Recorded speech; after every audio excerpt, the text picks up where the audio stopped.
SMS Koh Poh Koon.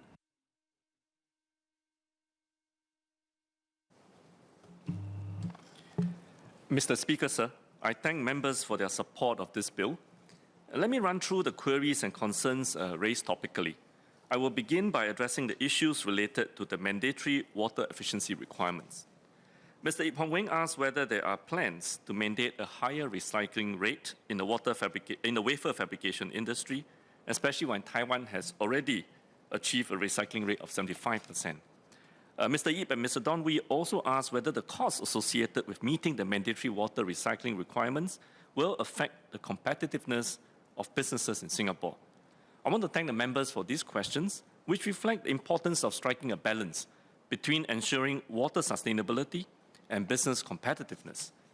As mentioned in my speech earlier, setting the mandatory recycling rate for the wafer fabrication industry requires careful calibration.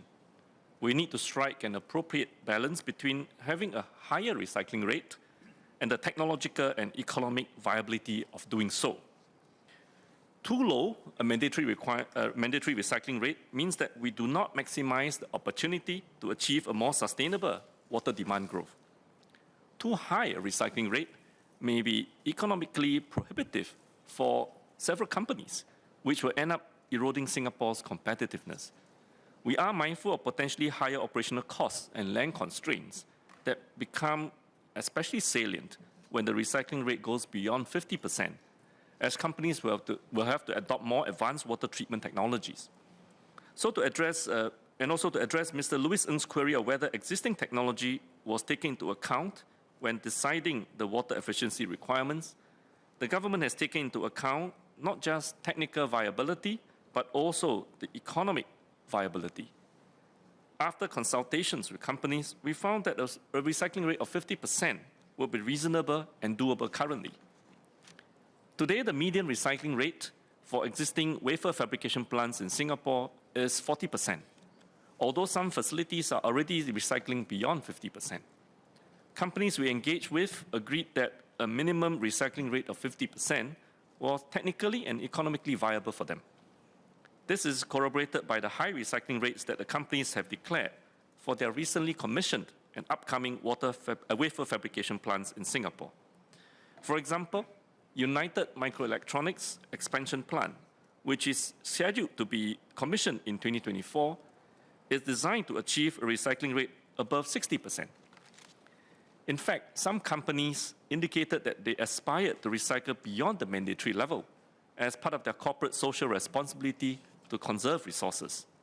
PUB certainly welcomes and supports the aspirations of these companies to achieve higher recycling rate beyond the mandated levels. As climate action gains greater traction globally and resource sustainability becomes more pertinent, we see that consumers and investors are paying greater attention to corporate sustainability efforts. It is therefore in the company's long-term interests to show their commitment towards water sustainability efforts. Likewise, it is critical for Singapore to continue to show our commitment to water sustainability as a responsible steward of the environment.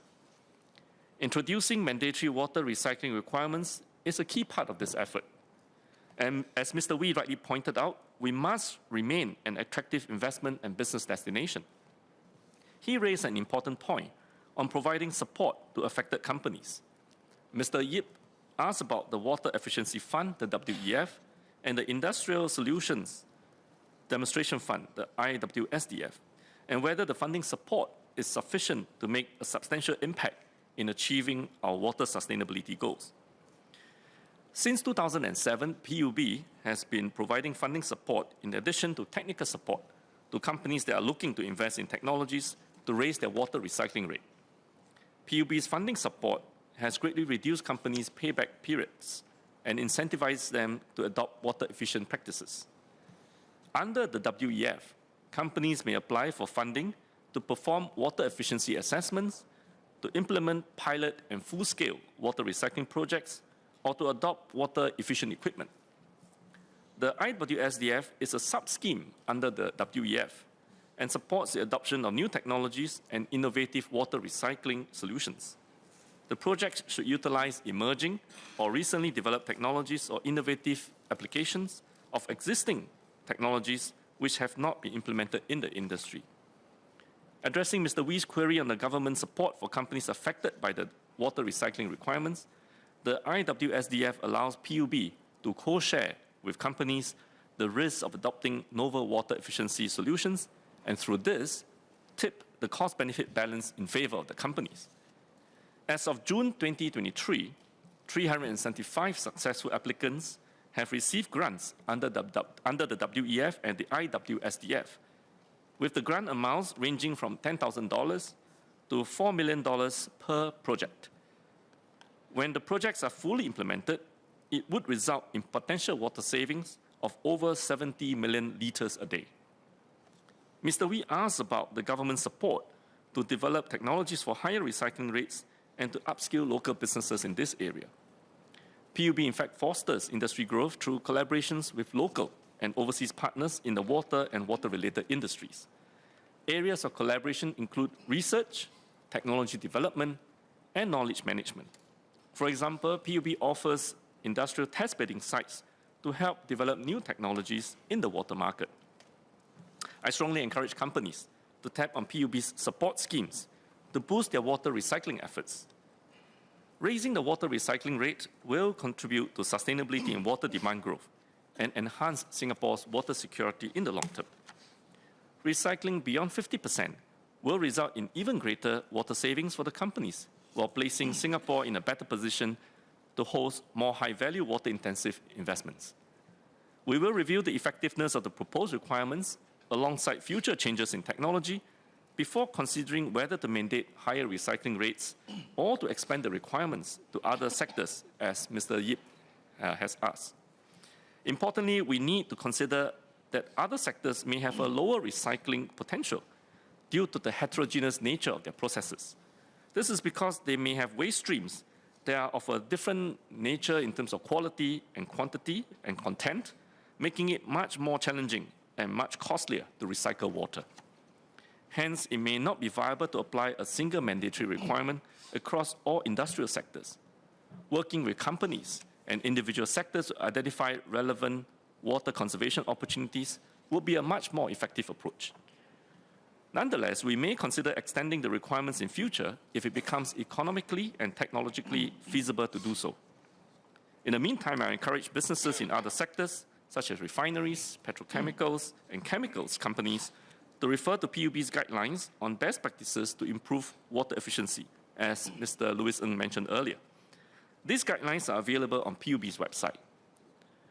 Mr. Ng asked whether these guidelines would be updated for the wafer fabrication, electronics, and biomedical industries in view of the new requirements. Mr. Ng also asked if water efficiency guidelines will be introduced for more industries. I want to assure the members that guidelines are reviewed regularly along with updates to the best practices and case studies. A second version of the guidebook for wafer fabrication and semiconductor companies was in fact published in 2022. In the same year, PUB also introduced 3 new guidebooks for the commercial laundry, food and beverage manufacturing, and biomedical manufacturing companies. Mr. Wee asked what will happen if companies have genuine reasons for not being able to meet the water efficiency requirements. He also asked if waivers can be granted based on valid reasons. Now, we understand that some companies may face unique challenges in meeting the water efficiency requirements. The proposed Section 40, subsection 8, introduced by Clause 12 of the bill, is meant to address this. It empowers PUB to waive or modify any prescribed water efficiency requirement if there are good reasons to do so. Such waivers will be considered on a case-by-case basis, taking into account the specific circumstances of the companies, following PUB's technical assessment of the reasons for waivers. So I hope that members have a better understanding of the importance of managing our water demand growth. Besides, water security also ensures that the cost of producing and supplying water remains sustainable for Singapore in the long run. By carefully managing water demand growth, we can build our water infrastructure at a more sustainable pace, thereby controlling costs, which Mr. Wee had asked about. I will now move on to address issues related to private water suppliers, or the PWS. Mr. Gan Thiam Poh and Mr. Yip Hong Weng asked about the profiles and number of PWS in Singapore. Now, currently, there are around 300 PWS in total. The vast majority are rainwater harvesters with a small number of private desalination plants. Most PWS collect rainwater or produce desalinated water for their own use. Mr. Gan and Mr. Wee asked about our long-term plans for the private water supply sector and the role of PWS in our water supply landscape. Now, to ensure that the resilience of our overall water supply system, we envision a small private water supply sector comprising mostly small-scale PWS with the bulk of water still supplied by PUB. The value proposition of PWS is to supply water of varying qualities on a fit-for-purpose basis. For example, instead of using potable water, commercial entities harvest rainwater for landscape irrigation. This enhances our overall water security because it encourages conservation and efficient usage of potable water. As Mr. Yip accurately pointed out, PWS or their customers could face water supply disruptions if PWS operations are affected or if the PWS ceases supply as a business decision. These are, of course, valid concerns. As Singapore's National Water Agency, PUB must maintain a sufficient reserve capacity so that we can ramp up water production at short notice to supply the PWS and all their customers in the event of disruption in the PWS's operations. Keeping private water supply small would be an important safeguard and manages the enterprise risk for our water system as a whole. If the PWS sector were to grow multifold, the PWS sector would place significantly more risk on our water system, and PUB would then need to provision for and invest in more capacity to ramp up production in case of any disruption faced by the PWS or cessation of supply. An overly fragmented PWS sector with an excessive number of small operators would also not be able to fully reap economies of scale and be less economically viable and efficient. Mr. Gan had several clarifications on the charges, including the intent of introducing the charges and how these charges would apply. As I have shared earlier with members, we want to take a practical and calibrated approach in introducing the charges to the PWS. When determining the applicable threshold for rainwater harvesters, we considered the overall landscape and profile of rainwater harvesters. We observed that most PWS are small-scale rainwater harvesters, such as those in HDB estates and in schools, which collectively account for about 20% of privately harvested water. As a practical and calibrated approach, we will impose water WBT only for large rainwater harvesters whose tank sizes are greater than 350 cubic meters. This would capture harvesters who collectively harvest the majority, or around 80%, of the volume of all privately harvested rainwater. This will include entities such as country clubs, golf courses, and industrial premises with tank sizes larger than 350 cubic meters. This will allow us to strike a balance between the ideal policy position that WBT should be applied to all rainwater harvesters while helping the industry manage the administrative costs of compliance, administrative and costs of compliance. Hence, to Mr. Wee's suggestion on whether the charges would affect small and medium enterprises and individual consumers, I would want to say that those with tank sizes of 350 cubic meters and below will not be affected. Mr. Gan asked whether the charges would apply to private desalination plants that supply water for their own use, within the same premises or to different premises. We have taken a calibrated approach when it comes to the imposition of charges. So WBT will apply for private desalination plants for the volume of water supplied for both their own use and for sale. This is consistent with our approach that all water users contribute to the national youth water system. The Water Conservation Tax, or WCT, is only applicable if the water is supplied to third parties, including subsidiary companies. Mr. Gan also asked why the WCT would not be imposed on PWS supplying water for their own use. The principle behind the WCT is to encourage water conservation. Private desalination plants already have a strong business motivation to conserve water due to the high cost of desalination. While rainwater harvesters are already conserving treated water by just using rainwater. So imposing WCT on these two types of PWS would therefore increase business costs without actually improving water conservation. Mr. Gan asked if the charges would discourage PWS from supplying water. We acknowledge that the charges will add to the PWS's operating costs. To address Mr. Gan's concerns and help PWS cope with the transition, PUB will only implement the charges in early 2025 instead of immediately, and adopt a phased approach to implement the charges, as I said earlier in my opening speech. PUB has engaged and will continue to engage the PWS and support them during this transition.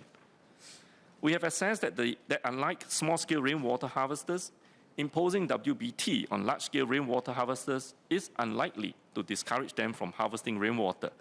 This is because they benefit from economies of scale that make rainwater a financially viable alternative to PUB-supplied potable water. I'd like to emphasize again that the charges will only be imposed on rainwater harvesters with tank sizes greater than 350 cubic meters or private desalination plants. Mr. Ng pointed out that Clause 4 of the bill allows for the imposition of WBT to be more finely calibrated, and asked what changes to the imposition and calibration of the WBT are envisaged. To clarify, Section 20 currently enables WBT to be charged on water supplied by PUB only. We are amending Section 20 to enable WBT to be charged on water supplied by persons other than PUB, namely the PWS. Current provisions in Section 20 are being expanded to include extracted water and water derived from extracted water, so that WBT can be calculated with reference to rainwater and desalinated water.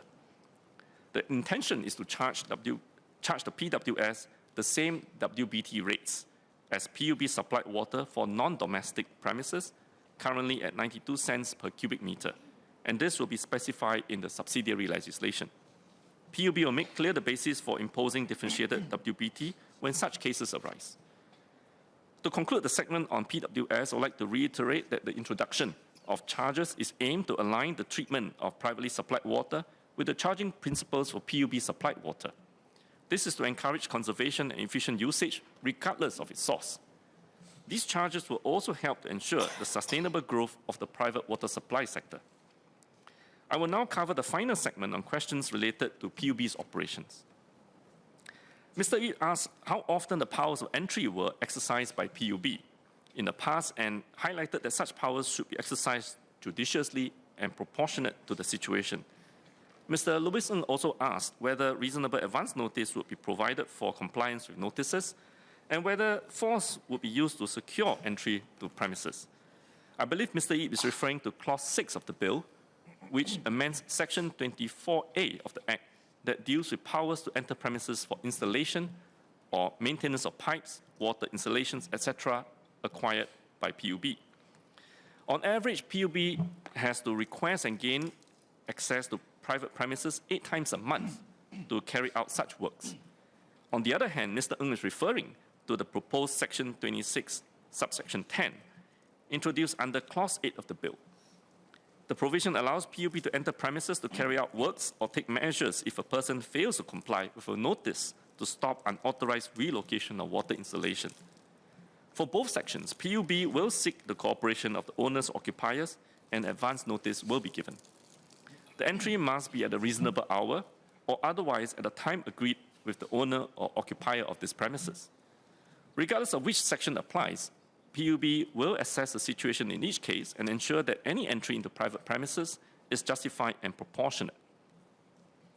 The power under Section 24A is different from the emergency situation in which PUB has to take immediate action, as Mr. Wee has asked about. Under emergency situations, such as a burst in a pipeline running through private property or disruptions to public water supply, PUB must act immediately to remove obstruction or enter private premises without notice to address the urgent and emergency situation. The provision to act in such emergency situations is in Section 24B of the Act. Mr. Ng asked if PUB would make payment to a person who transfers the ownership of a water installation to PUB, as provided in Clause 8 of the bill, which amends Section 26 of the Act. Now, Section 26 will be amended to regularize the existing requirement for developers to submit diversion plans to PUB for approval before they start works to divert PUB's pipe and water installation. Such diversions are requested solely by the developers carrying out construction works at or in the vicinity of the existing water installation for their own development projects. As such, after the developers divert the water installation, PUB will take over the ownership of the water installation for long-term maintenance and operational flexibility without any payment or cost to the development. Finally, Mr. Ip suggested that appropriate provisions be put in place to accommodate residents, especially seniors, who may have difficulties accessing and reading digital notices. I thank Mr. Ip for his suggestion. Clause 16 of the bill amends Section 70 of the Act to update the various means by which service of documents may be effected by PUB. For example, it will enable PUB to send electronic notices in place of hard copy documents to alert customers on high water consumption. The amendment does not provide for e-notices to automatically replace hard copy notices. This is an opt-in system for customers who prefer to receive e-notices in lieu of hard copies. So I hope this will give the assurance to the member who raised the question. Mr. Speaker, sir, as I said in my opening speech, we have come a long way since independence to achieve water security. The proposed amendments under this bill serve to ensure that the Act remains relevant and effective in safeguarding our water security through sustainable water demand management and reliable supply of water, especially in light of climate change and increasing water demand. Sir, I beg to move. Are there any clarifications for SMS Koh?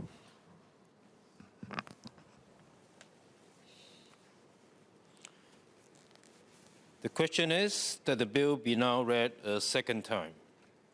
As many as are of the opinion say aye. To the contrary say no. I think the ayes have it. The ayes have it. Committee stage what day?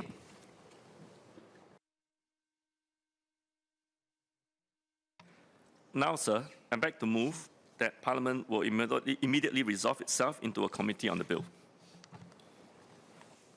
The question is that Parliament will immediately resolve itself into a committee on the bill. As many as of the opinion say aye. To the contrary say no. I think the ayes have it. The ayes have it.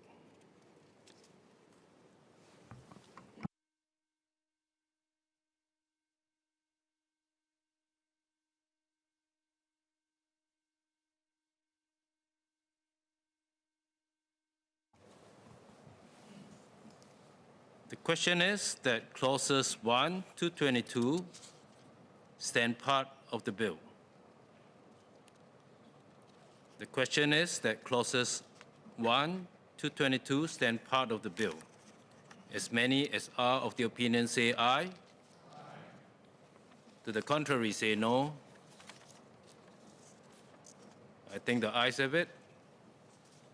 The ayes have it. Bill to be reported.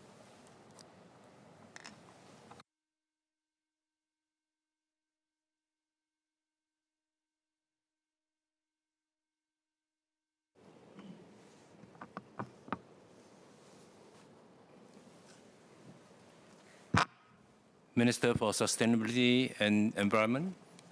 Mr. Speaker, I beg to report that the bill has been considered in committee and agreed to without amendment. Third reading what day? Now, sir, I beg to move that the bill be now read a third time.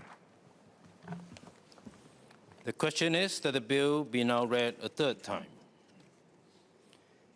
As many as are of the opinion say aye. Aye. To the contrary say no. I think the ayes have it. The ayes have it. Public Utilities Amendment Bill.